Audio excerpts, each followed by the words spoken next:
Uno de los hechos más tristes de la historia universal ha sido sin duda el genocidio de Ruanda en 1994. Unas 800.000 personas fueron asesinadas en solo 3 meses. La mayoría de las víctimas fueron tutsis, masacrados por los hutus, y los pocos hutus que se resistían también eran ejecutados. Otros de esta etnia decidieron arriesgarse y ayudar a los tutsis. ¿Quiénes fueron estas personas? ¿Por qué tomaron la decisión de ayudar? ¿Y cómo lo hicieron? En el siguiente reportaje conoceremos a esos hombres y mujeres que fueron olvidados por la historia, pero que mostraron una profunda humanidad durante los 100 días que duró este genocidio.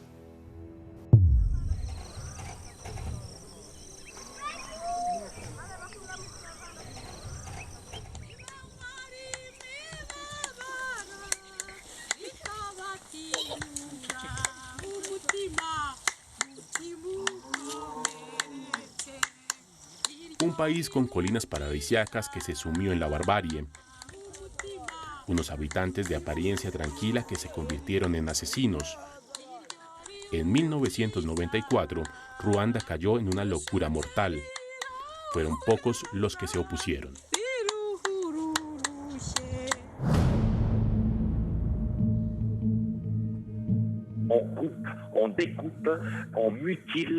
Se corta, se recorta, se mutila a las personas. Los cadáveres cubren el suelo. Pueden ver que todavía hay algunos con rastros de vida en la calle, porque no han muerto del todo. Es una carnicería, es sencillamente un matadero. En tan solo 3 meses, más de 800.000 ruandeses, principalmente tutsis, fueron exterminados por la mayoría hutu. Los pocos hutus que trataron de resistirse fueron ejecutados. Sin embargo, algunos no siguieron a la manada, entre ellos Frodualt, obrero agrícola.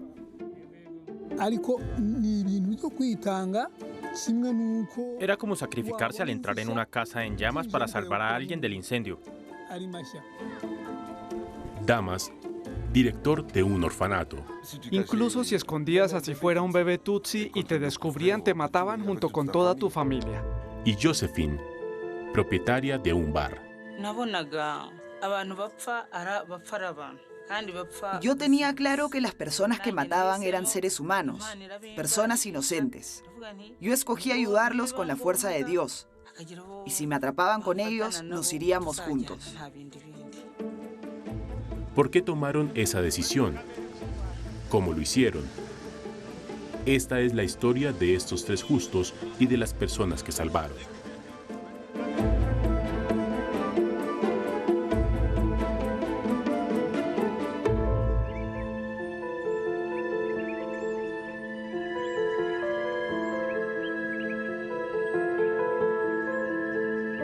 Thomas es un sobreviviente del genocidio.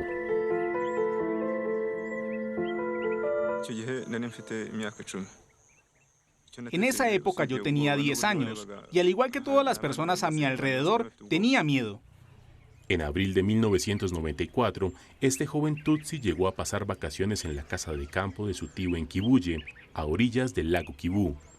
Cuando se cometieron los primeros asesinatos, el prefecto le pidió a los tutsis que se agruparan en lugares seguros para garantizar su seguridad.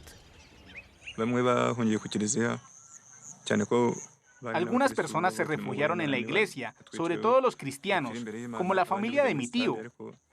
Pensaban que más valía morir en la casa de Dios. Otros fueron al estadio como les recomendaron las autoridades para protegerlos mejor. Pero en realidad era una trampa para agruparlos y aniquilarlos más rápido, con armas pesadas.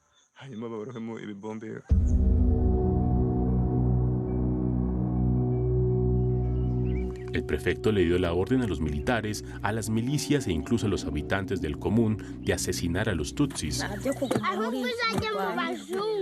Josephine es hutu. Esta propietaria de un bar, casada y madre de 7 niños, asistiría a la masacre de más de 10.000 tutsis.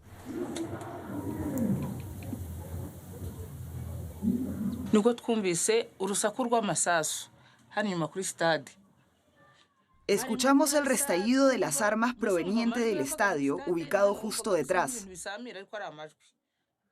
Oíamos los gritos elevarse a nuestro alrededor. Masacraron a muchas personas en el estadio. Luego fueron a matar en la iglesia. Los que pudieron huyeron a esconderse entre los arbustos. Fueron perseguidos y asesinados. Otros murieron hasta en el lago.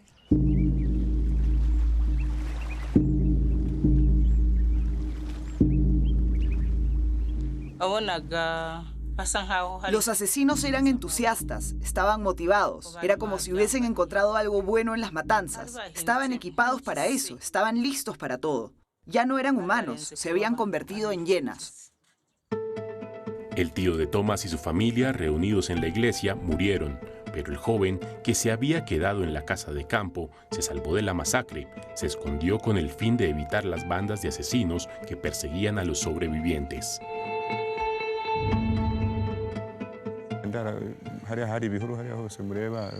Dormía ahí, en medio de estos arbustos. Buscaba el mejor lugar. Pensé que si me dirigía hacia ese gran matorral, allá arriba, tendría más posibilidades de sobrevivir. Así fuera un día más. Me moví por toda esta zona que ven aquí. Estaba completamente desesperado.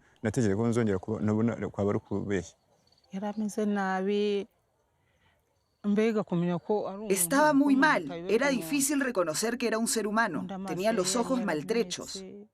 Estaba completamente desorientado. Su ropa estaba hecha a pedazos. En pocas palabras, no era agradable de ver.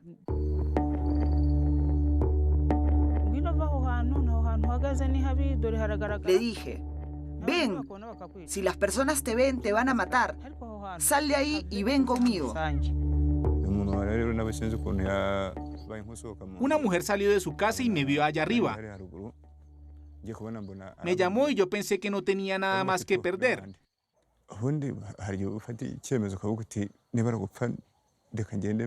Incluso aunque corriera el riesgo de morir, era mejor ir allá.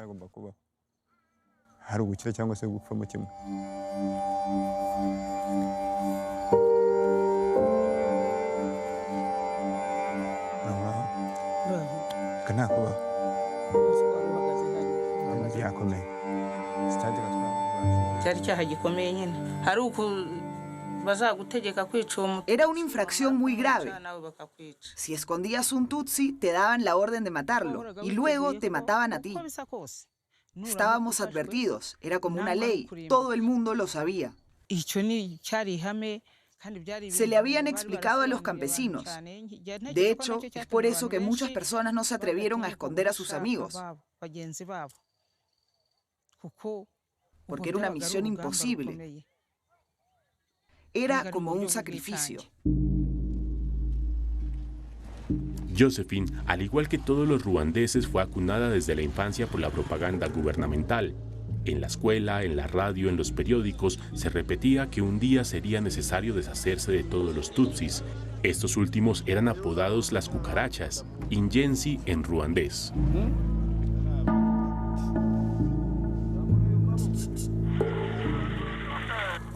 Chers auditeurs, bonjour. Queridos oyentes, buen día. Están oyendo RTLM. Los estamos encaminando hacia un día en el que diremos no hay un solo inyensi más en el país. Eso solo será posible si continuamos nuestro impulso de exterminarlos.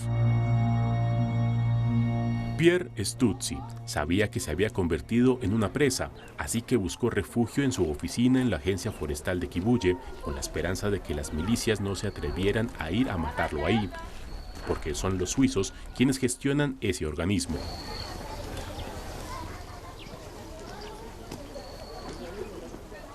I had people breaking doors up in the offices of Escuché a las personas derribar las puertas y subir al edificio civil, donde mi mejor amigo se había escondido con su familia. Así que derribaron las puertas, los sacaron y los mataron. Me trastornó mucho. Perdí la razón. Decidí irme. Me dirigí a la colina y después me encontré con Josephine. Ella era una vecina, no era realmente una amiga. Yo sabía que era Hutu.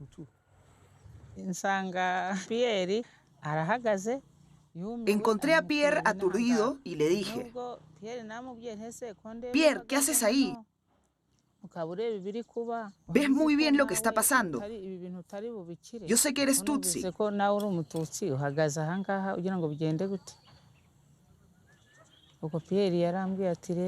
Él me contestó, no tengo otra opción, no sé a dónde ir. Entonces le dije, ven a mi casa, cruza los campos de maíz y de habichuela. The way she looked at me, Desde que ella me miró, me dio esperanza. Pierre se refugió en su casa. En total, 12 personas pasarían por ahí solo unos cuantos días, nunca más que eso, porque las milicias registraban de manera permanente los domicilios. No fui a buscarlos para salvarlos, ellos vinieron a mí. Salían de la selva, transitaban sin ser vistos. ¿Cómo habría podido dejarlos afuera? Imposible. Era una fuerza que me llegaba desde Dios, nada más. Yo tenía claro que las personas que mataban eran seres humanos, personas inocentes. Yo escogí ayudarlos con la fuerza de Dios, y si me atrapaban con ellos, nos iríamos juntos.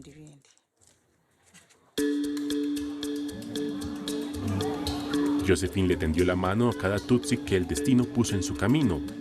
Algunos fueron aún más lejos, provocando ese destino y yendo a buscar Tutsis por su cuenta para salvarlos.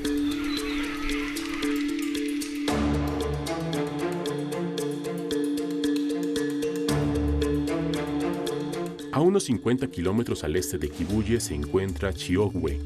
Es un pueblo típico del campo ruandés, ubicado en un paisaje de colinas y de campos.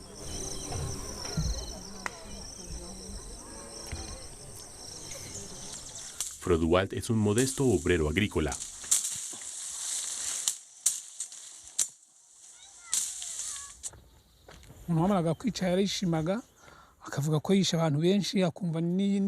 El que mataba estaba feliz. Se jactaba de haber matado a muchas personas y estaba orgulloso de eso. Lo contaba en todas partes. No tenía ningún remordimiento. Algunos incluso obligaron a un hombre a tomar a su mujer en público y luego les cortaron la cabeza.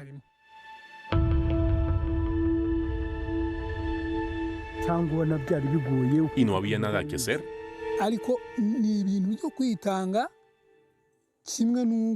Era como sacrificarse al entrar en una casa en llamas para salvar a alguien del incendio.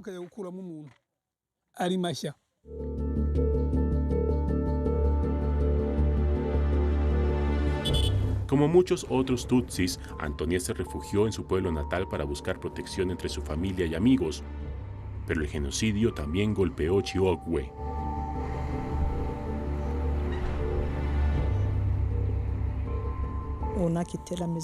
Nos fuimos rápido de la casa, ni siquiera la cerramos. Nos fuimos así nada más. El ambiente era el miedo. Nos preguntábamos qué pasaría después. Todo el mundo veía la muerte enfrente suyo. Antoniette huyó a la parroquia anglicana y fue precisamente ahí donde Froduald llegó a buscar Tutsis. ¿Pero cómo hizo para salvarlos?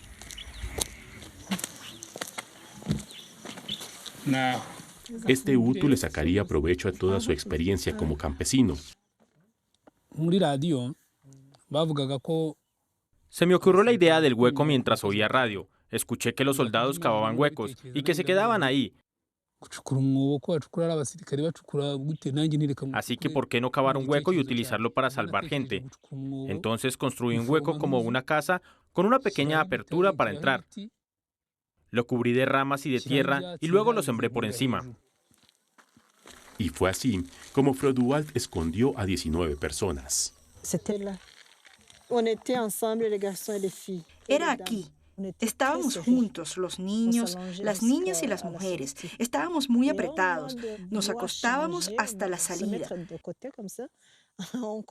Y cuando queríamos cambiar, nos poníamos de lado. Así contábamos 1, 2, 3 y luego todo el mundo lo hacía al mismo tiempo. Pasábamos días así, llovía, entraba agua, poníamos las manos así para tener agua para beber y luego bebíamos.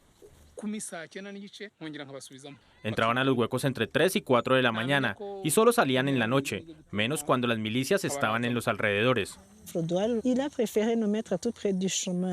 Frodoald prefirió ponernos muy cerca del camino para no levantar sospechas.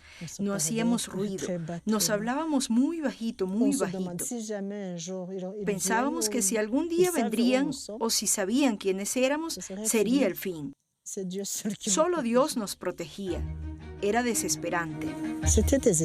En Chiogwe, Frodoald tuvo 2 semanas para pensar antes de que comenzaran las matanzas. En Kigali, el genocidio empezó la noche del 6 de abril.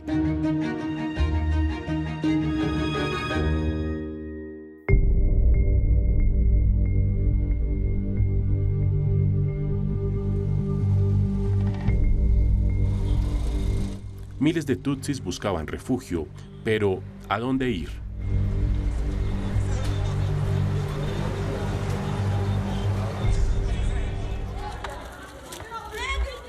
Este orfanato acogía en esa época 65 niños y su director, Damas Gisimba, un Hutu, debió enfrentar la afluencia de decenas de familias tutsis.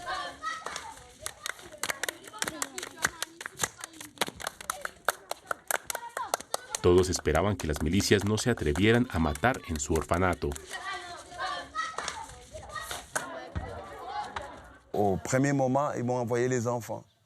Al principio me enviaron los niños. Yo no podía rechazar a los niños. Y luego, cuando se volvió muy difícil, los adultos también empezaron a llegar. Y yo no podía echarlos porque ya tenía a sus hijos. ¿Cómo le voy a decir a una madre, no entre, salga, y salvar a su hijo? Además, ella estaba huyendo de la muerte.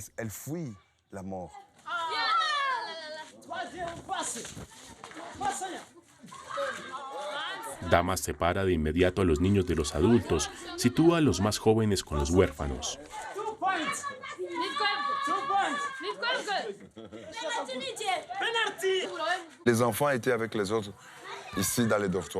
Los niños estaban con los demás aquí en los dormitorios, pero había escondido a los padres aquí adentro. Es una enfermería. Los poníamos allá adentro, era un baño. Entonces había 5 personas aquí. Estaban todos de pie, así, apretados, apretados. Poníamos la puerta así y poníamos esto así. Y eso escondía las puertas. Las milicias no sabían que había personas adentro. Y cuando veían que estaba abierto, no les impedíamos entrar, inspeccionar y hacer todo lo que quisieran. Ellos miraban y decían, bueno, está bien.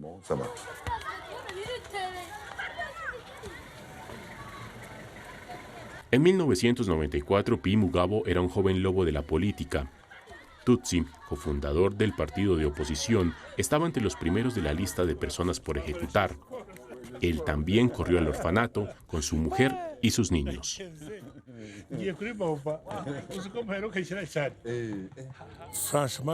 Honestamente, no pensé que fuera a sobrevivir. ¿Por qué?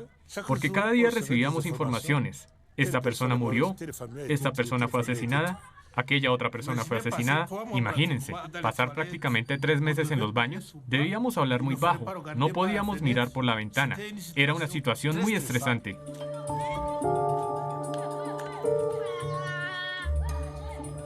En la noche salían para ir a comer algo, estirarse un poco y hablar un rato. Pero primero yo debía inspeccionar el lugar para ver si todo estaba tranquilo, porque a veces las milicias merodeaban un poco por todas partes.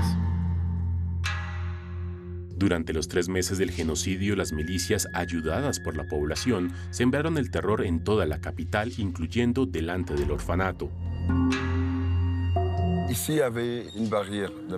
Aquí había una barrera de milicias. Entonces ellos detenían a todas las personas, les pedían la identificación. Ahí estaba indicada la etnia y cuando alguien era tutsi, lo llevaban a la fosa común. Allá, lo mataban allá, lo tiraban allá adentro. Al principio, Damas se congració con los jefes de las milicias con dinero y luego con comida. Y cuando no tuvo nada más que ofrecer y las milicias empezaron a sospechar, trató de razonar con ellos.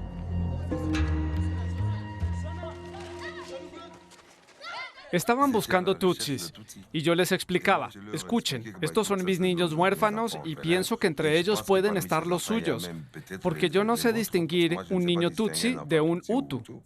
Si matan a los niños y mañana se dan cuenta de que estaban sus propios primos entre esos niños, ¿no tendrían remordimientos? Entonces eran los niños los que protegían a los adultos.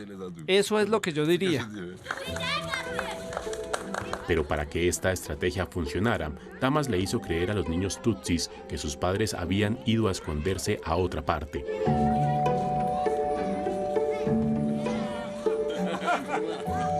Los niños no sabían que había adultos, porque un niño es un niño, es inocente. Un miliciano puede preguntarle, tú estás aquí, pero ¿dónde están tus padres? Y un niño indicaría de inmediato, están ahí, ¿ven? Entonces le ocultábamos a los niños dónde estaban sus padres.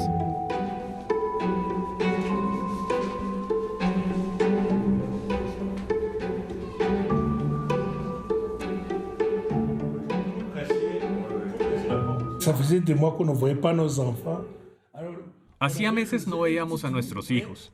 Entonces hicimos un pequeño hueco y tratábamos de mirar por el hueco para ver cómo estaban los niños. Era algo terrible. Disculpen, me pongo un poco... Cuando hablo siento muchas emociones.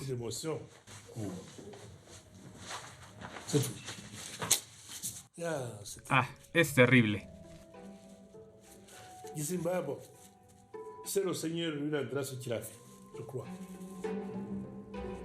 Esconder, engañar, mentir, todos los medios sirven para salvar vidas.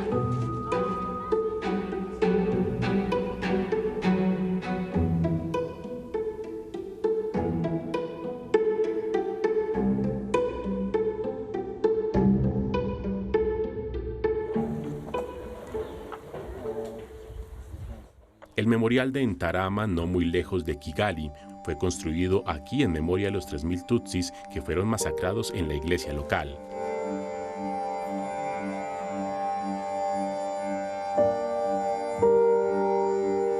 El profesor Kayichema, delante del muro de nombres de las víctimas, en 2009 coordinó el único estudio universitario sobre los justos.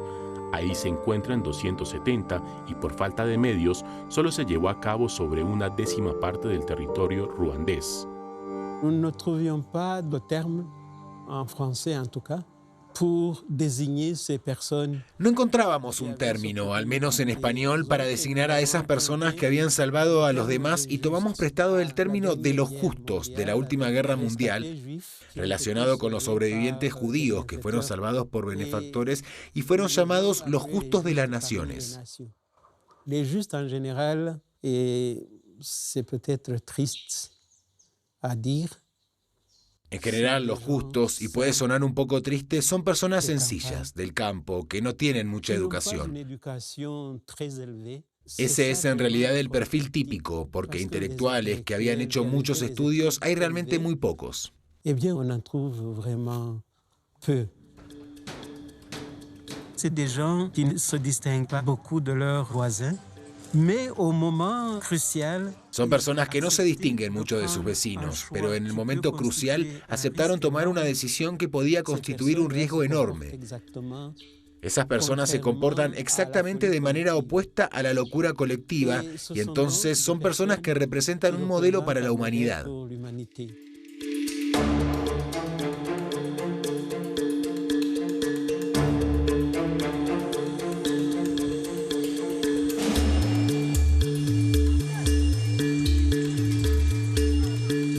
En 1994, Froduald, el obrero agrícola que escondía tutsis en un hueco, era padre de 5 niños y su mujer estaba embarazada con el 6º.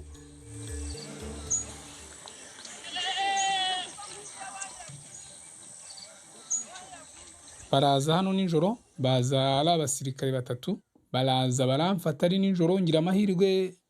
Un día 3 soldados vinieron aquí. Sospechaban de mí.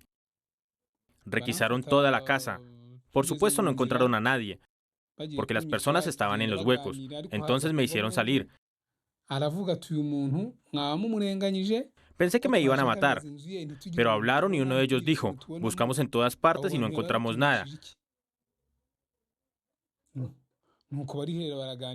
Francamente, realmente piensan que este tipo puede estar escondiendo gente y además alimentándola, y me dejaron ir. Es un don personal, es difícil explicar por qué hice eso. A veces me aislaba para pensar lo que pasaría si me atrapaban. Me decía, bueno, si me atrapan, voy a morir con estas personas, pero son seres humanos igual que yo. Así que estaba listo para morir con ellos.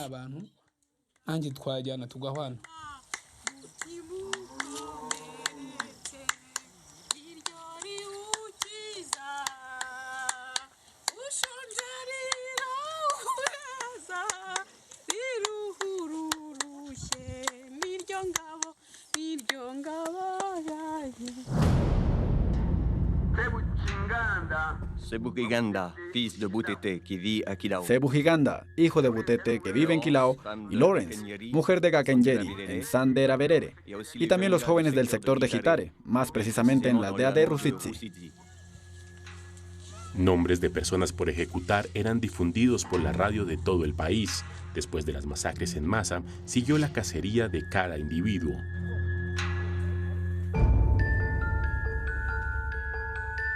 A las orillas del lago Kivu, Kibuye es la región con más tutsis. La población hutu, incansable, los rastreaban sin parar.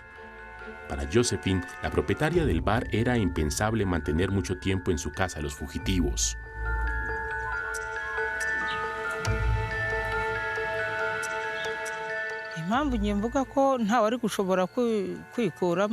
Los tutsis no tenían casi ninguna posibilidad de lograrlo, porque no solamente tenían a los militares detrás, también tenían a la población. Cada uno estaba convencido de que los tutsis eran su enemigo personal. Entonces, ¿cómo podían salir librados? En Ruanda no había un lugar para esconderse, entonces me robé un barco para enviarlos hacia la isla de Ithui. Allá estarían a salvo. Kibuye está sobre la orilla ruandesa del lago Kivu. A 40 kilómetros de ahí, en todo el centro del lago, está la isla de Ituri, en la República Democrática del Congo. Llegar hasta allá significaba escapar del genocidio.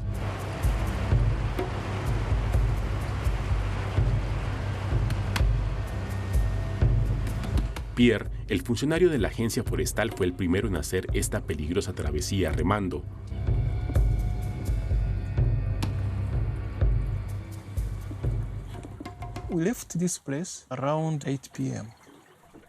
Nos fuimos de ese lugar hacia las 8 de la noche. Como ven, pasar por ahí era el camino más corto, pero en esta isla, sobre la costa ruandesa, había muchos milicianos. Entonces nos fuimos por este lado y llegamos al Congo, a Ituri, a las 4:45 de la mañana.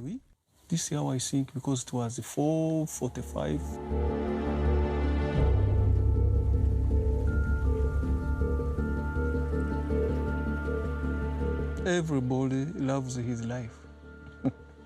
Yeah, I'm happy because I'm alive, but on the other side, a todo el mundo le gusta vivir. Me siento feliz porque estoy vivo, pero por otro lado, me siento mal por las personas que perdieron su vida sin razón.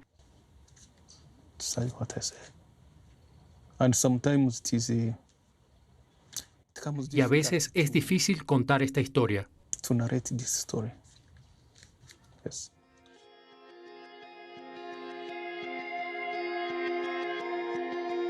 El escape funcionó. De ahí en adelante, Josephine se las ingeniaría para obtener nuevas embarcaciones. Gracias a su recursividad, otras 10 personas lograrían, al igual que Pierre, llegar hasta la isla de Ituri.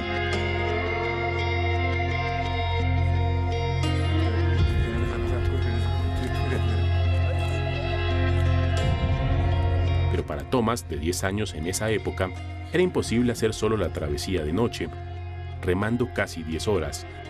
Así que Josephine lo llevó a su pueblo natal, un poco más lejos, a orillas del lago.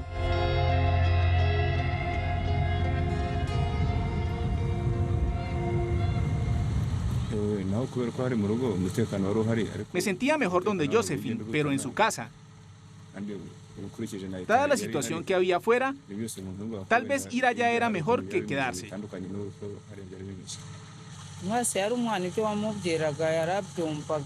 Era un niño, obedecía. Le dije, nadie te matará mientras estemos juntos. Y si nos encontramos con alguien, yo soy la que da explicaciones. Pero yo también pensaba, si se dan cuenta que estamos huyendo, nos matarán. Tenía miedo, pero no tenía otra opción.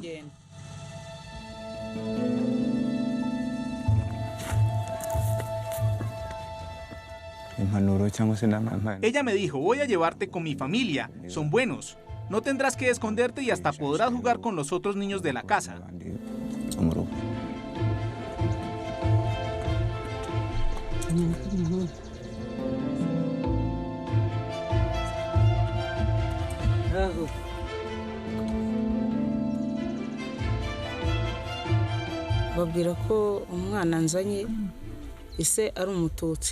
Les dije, este niño es de padre Tutsi y de madre Hutu.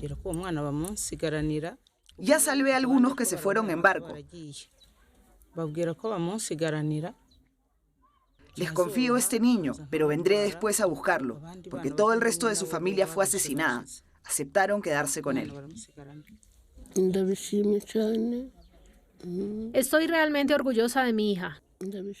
Realmente orgullosa. Mi hermana menor también estaba ahí. Le dije, déjalo jugar, ocuparse de las vacas, porque aquí no lo conocen. Sobre todo, no lo dejes salir solo, no lo escondas. Les agradezco desde el fondo de mi corazón que sean bendecidos por todo lo que hicieron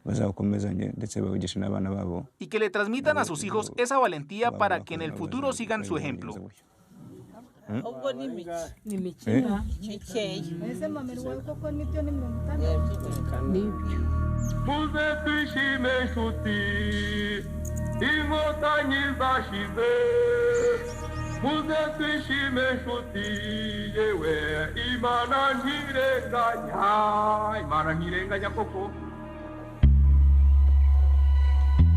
Una vez de regreso a su casa, Josephine continuó su misión de rescate. Eso le significó rozar la muerte. Durante los últimos días del genocidio, una mujer y su bebé llegaron a buscar refugio en su casa, pero un guardia los vio y los siguió.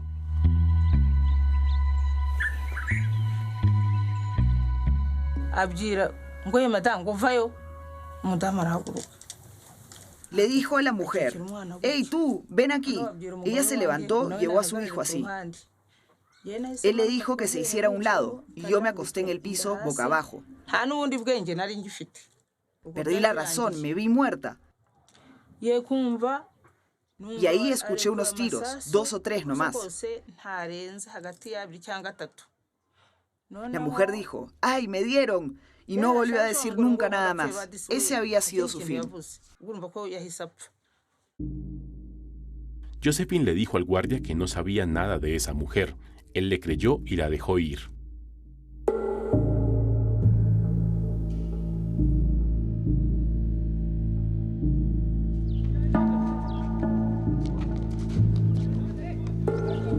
En Kigali, el director del orfanato, Damas, también viviría momentos escalofriantes.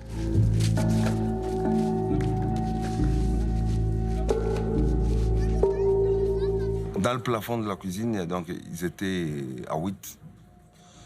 L'un est sorti pour aller faire ses besoins. En el techo de la cocina había 8. Uno salió para hacer sus necesidades. Lo vieron y lo atraparon.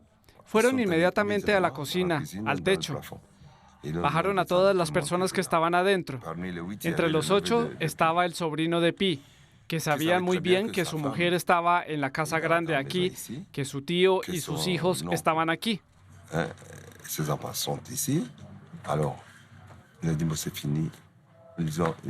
Así que pensó, bueno, se acabó. Los torturaron hasta la madrugada y no dijeron nada. Fueron como nuestros mártires, porque si confesaban, todo el mundo caía. Entonces, en ese momento fue cuando decidí ir a buscar ayuda. La salvación vendría de los altos mandos extranjeros.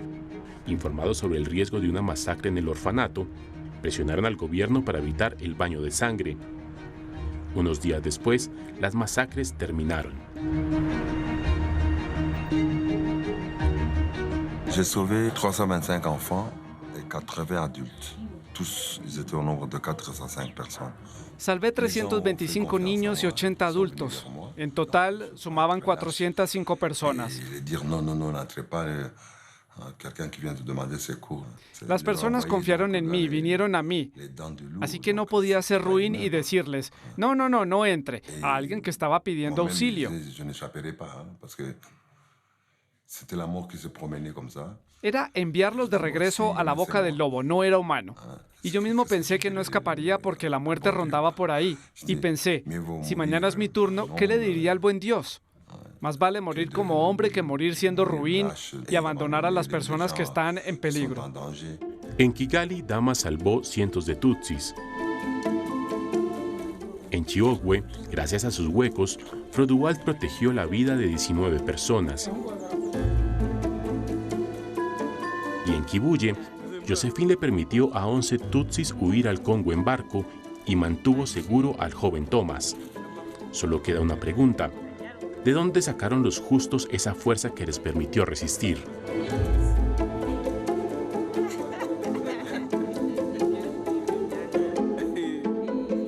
Para Damas se trata casi de un deber familiar.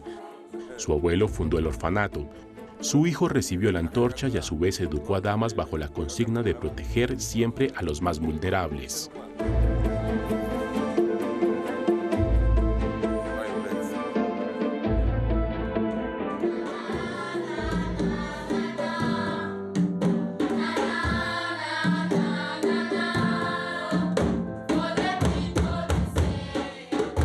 Je ne pensais qu'à sauver tout le monde qui a couru vers moi.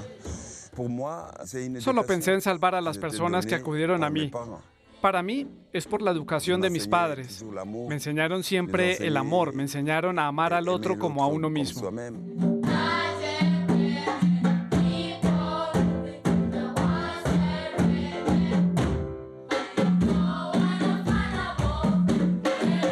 Josephine, muy creyente, también siguió el ejemplo de su madre.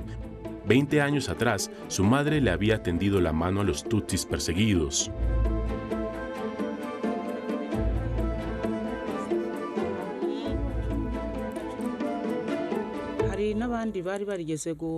Hubo una familia que mis padres ayudaron cuando quemaron su casa.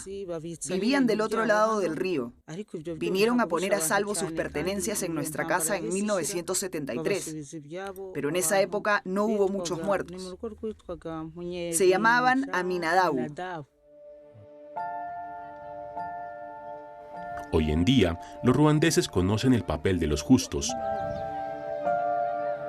En la capital, en el memorial de Gisozi, donde están sepultados los restos de más de 250,000 Tutsis, hay una sala entera dedicada a ellos. La foto de Froduald y su historia están exhibidas. Al salir del genocidio, estos salvadores a menudo eran maltratados, eran traidores para los Hutu, siempre sospechosos para los Tutsis. Sería necesario esperar varios años antes de que la sociedad los reconociera por lo que son.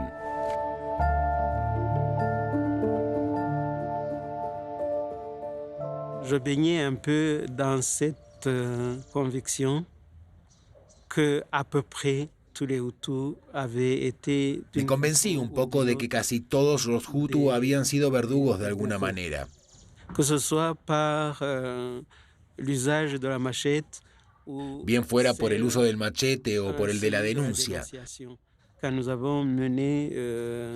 Cuando realizamos este estudio nos dimos cuenta de que había bastante más personas altruistas en las que no habíamos pensado antes.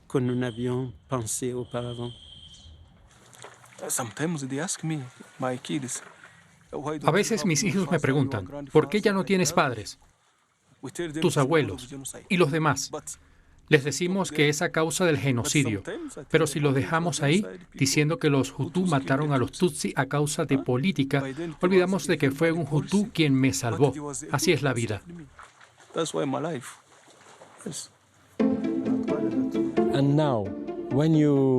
Y ahora cuando se encuentra con Josephine, ¿qué siente?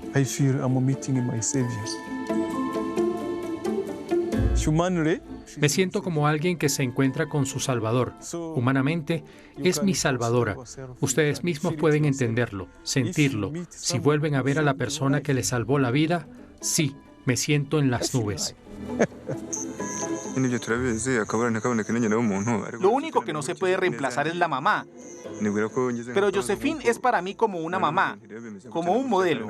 Ella me ayuda. Ella me da consejos cuando los necesito. Realmente me vuelve a dar confianza en mí mismo.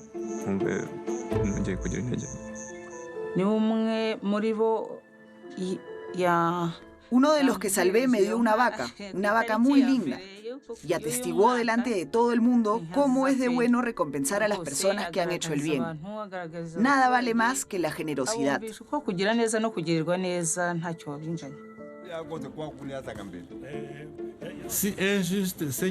Si un justo es alguien que piensa en los demás antes que en sí mismo, Gisimba es un justo. Hoy en día, cuando pienso en lo que pasó, me digo, a pesar de todo, honré a mis padres. Ahí donde estén, de cualquier manera están orgullosos. Realmente no sé cómo calificar a este hombre, pero es un héroe para nosotros. Todo el mundo sabe que si a uno lo atrapaban con alguien que uno había escondido era hombre muerto, pero él superó todo eso. Hay que cantar eso, su heroísmo, porque desde el principio es la única persona que vi dedicarse. ikintu cyiza gikwiye kwerekanwa kugira ngo wabagira umutima we. Cuando algo es bueno hay que hablar sobre eso. Así, la persona que escuche podrá hacer lo mismo, seguir el ejemplo. Hay que mostrar las buenas acciones, en todas partes. Ndumva nuba atari nge wivuga aribo bafite ibyo bamvuga. Y si no soy yo quien las cuenta, otros lo harán. Que las personas aprecien o no lo que hice, lo más importante es que se cuente. De hecho, por eso están ustedes aquí, para mostrar mi testimonio.